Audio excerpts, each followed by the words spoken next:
Dear students, आज की इस वीडियो में हम पढ़ेंगे 10th क्लास की बुक फर्स्ट फ्लाइट की एक poem a tiger in the zoo, composed by Leslie Norris.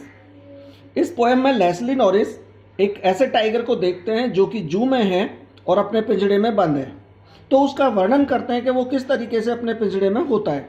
उसके बाद फिर उन्होंने उस टाइगर का उसके नेचुरल हैबिटेट यानी वन में वो किस तरह से होता है और किस तरह से होना चाहिए, इसके बारे में वो वर्णन करते हैं। और फाइनली जब वो कंक्लूड करते हैं इस पोएम को, तो वो फिर से बताते हैं कि जो जू में है, मतलब जू में पिंजड़े में टाइगर है, वो किस तरीके से अपना टाइम बिता रहा है या नाइट के समय में किस तरीके से उसका व्यवहार होता है।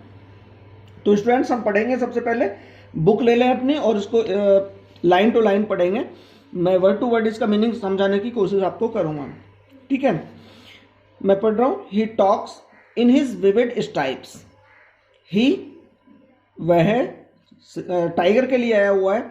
स्टॉक्स, स्टॉक्स का मतलब होता है चलना, वॉक करना।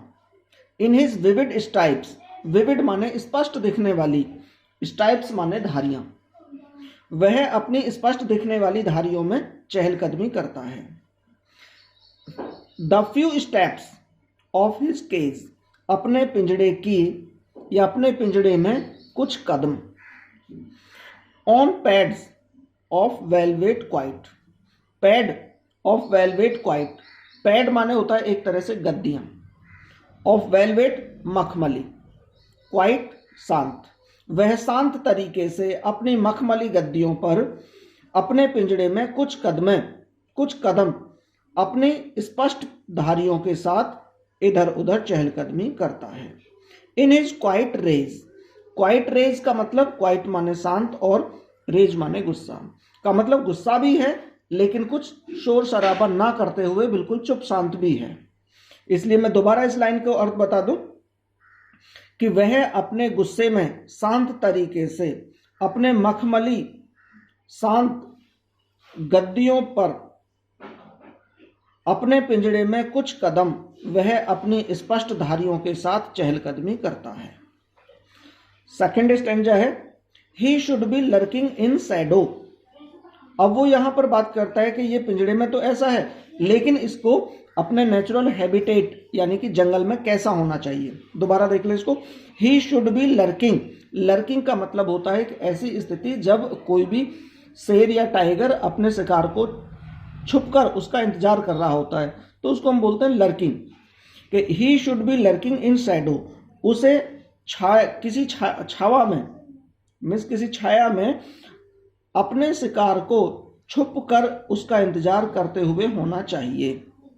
स्लाइडिंग थ्रो लॉन्ग ग्रास, लंबी घास में से होते हुए, स्लाइडिंग माने फिसलते हुए।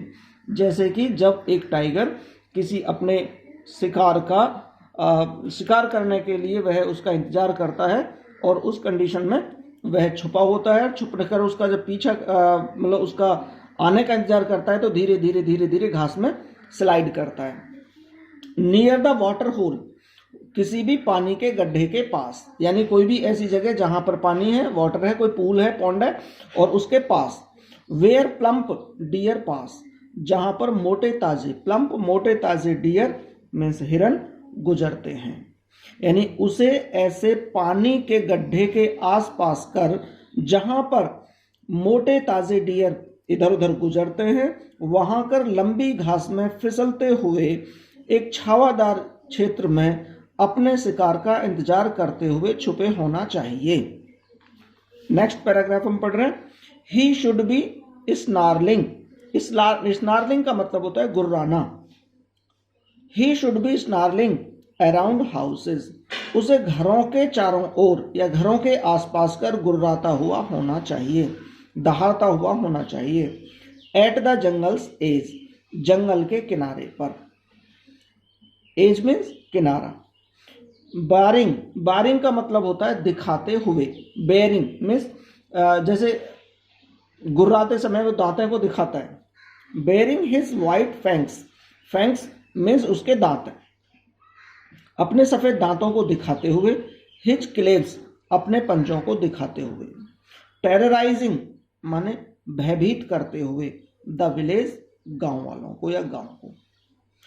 उसे गांव को भयभीत करते हुए अपने पंजों को और अपने सफेद दांतों को दिखाते हुए जंगल के किनारे पर जो घर बसे हुए हैं उन घरों के आसपास कर उसे गुर्राता हुआ होना चाहिए।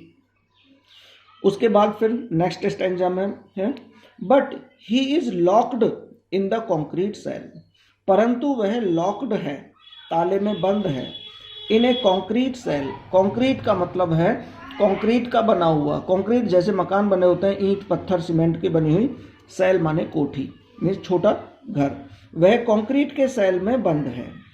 हिज स्ट्रेंथ बिहाइंड बार्स, उसकी ताकत, हिज स्ट्रेंथ उसकी ताकत, बिहाइंड पीछे, बार माने सलाखें, उसकी ताकत सलाखों के पीछे है। Stalking the length of his cage, अपने पिंजड़े की लंबाई में स्टॉकिंग करते हुए, स्टॉकिंग का मतलब चहलकदमी करते हुए। इग्नोरिंग विजिटर्स, इग्नोरिंग इग्नोर करते हुए, ध्यान ना देते हुए, विजिटर्स आगंतुक मीन्स जो विजिटर्स वहां पर आ रहे हैं उनकी तरफ ध्यान न देते हुए, अपने पिंजड़े की लंबाई में चहलकदमी करते हुए, उसकी ताकत बार के सलाखों के पीछे है और वह एक कंक्रीट सेल के अंदर बंद है। ठीक है स्टूडेंट्स, नेक्स्ट पैराग्राफ में पढ़ रहा हूं stanza. He hears the last voice at night, वह रात्रि में, अब उन्होंने राइटर ने जो पोइट है उसने रात्रि के समय की घटना को यहाँ पर दिखाया है कि जब रात हो जाती है, शाम होती है, तो उस समय वो जो पिंजड़े में बंद टाइगर है उसकी क्या कंडीशन होती है। ही हियर्स वह सुनता है, the last voice at night वह रात को अंतिम आवाज सुनता है। द पेट्रोलिंग कार्स घूमती हुई इधर उधर दौड़ती हुई कारों की आवाज सुनता है। एंड स्टेयर्स, स्टेयर्स का मतलब एकटक देखता है, घूर कर देखता है। विद हिज ब्रिलियंट आईज अपनी चमकदार आंखों से घूर कर देखता है। एट द ब्रिलियंट स्टार्स चमकते हुए तारों की तरफ। पूरा मैं बता दूं, वह रात्रि में घूमती हुई कारों की अंतिम आवाज को सुनता है और ही स्टेयर्स, और वह अपनी चमकदार आंखों से चमकदार तारों की तरफ घूर कर देखता है। तो ये पोएम थी जिसमें पोइट ने टाइगर की दो कंडीशंस को दर्शाया है कि एक वो जिसमें वह चिड़ियाघर में होता है और दूसरी वो कंडीशन जब वह उसे अपने खुले जंगल में, अपने हैबिटेट में, अपना जो उसका प्राकृतिक निवास है वहां पर होता है, तो उसकी क्या क्या कंडीशंस होती हैं। डियर स्टूडेंट्स, आपको समझ आया होगा और आप इसके वर्ड्स को कंप्लीट करेंगे। ठीक है, गुड बाय, टेक केयर।